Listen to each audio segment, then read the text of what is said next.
Prosecutors say a 23-year-old man at the center of a heroin trafficking conspiracy based out of Binghamton's West Side was also the driver in a gang-related drive-by shooting.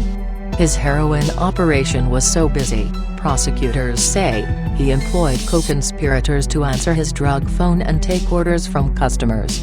The U.S. Attorney's Office says Ivan Hughes even had co-defendants to make drug deliveries for him and hand over the proceeds. They would also make trips together to re-up on heroin stashes, prosecutors say, and bag up the drugs for sale around the Binghamton area. Hughes, from Johnson City, is expected to be sentenced December 7 in Binghamton's federal court.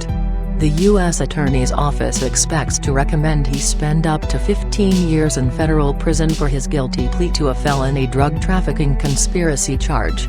But Hughes' defense lawyer, arguing troubles in his client's life helped steer him toward criminal activity, expects to seek the minimum penalty, 10 years behind bars.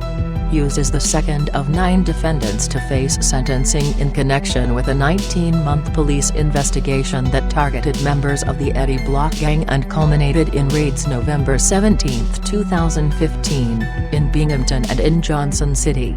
One confidential informant claimed to police that Hughes had been running the heroin operation since early 2014, according to court papers. The informant told investigators, Hughes has such a large customer base, at times, he cannot keep up with the demand. Hughes conducted numerous transactions whereby he personally distributed heroin to an undercover police officer, Assistant U.S. Attorney Miroslav Lavric said in court papers. Hughes also used co-defendants John P. Abadesa and Tara Les Collins to answer his drug phone for heroin orders, court papers say. Then, either Abadesa or Collins would handle the sale for Hughes on occasions when an undercover police officer would call in for heroin. As a member of the Eddie Block family street gang, Lavric said in court papers, he was also behind the wheel of a silver Hyundai during a shootout in early November 2015 on Binghamton's West Side area.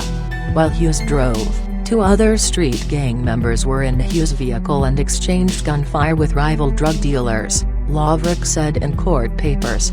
In fact, one of the shooters in Hughes' vehicle accidentally discharged a round in the back seat area. In court papers filed ahead of sentencing, the defense offers a different portrayal. Rather than describing Hughes as a hardened drug dealer who played into gang violence around the community, court papers filed by the defense contend his lack of positive influences in life factored heavily into his involvement with drug trafficking. Defense attorney Scott Porter said his client's father, Leslie Hughes, is serving a life prison sentence for a federal drug trafficking conviction, and, one might say that the sins of the father has been passed on to the son. Before he got involved with drugs, the defense says, Hughes grew up in an unstable home environment and was raised in a highly impoverished neighborhood on Edwards Street in Binghamton. He never graduated from high school and struggled with developmental disabilities and substance abuse issues, according to Porter. Hughes and his longtime friends pitched in to help each other with the drug business that involved heroin, cocaine and marijuana, according to the defense, and each defendant had his own customers.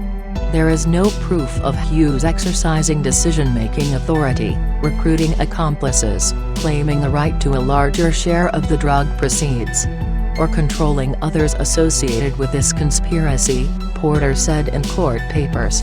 The defense says family and friends of Hughes describe him as someone with a very big heart, who is capable of turning his life around with the proper rehabilitation. U.S. District Court Judge Thomas McAvoy will determine Hughes' sentence in December.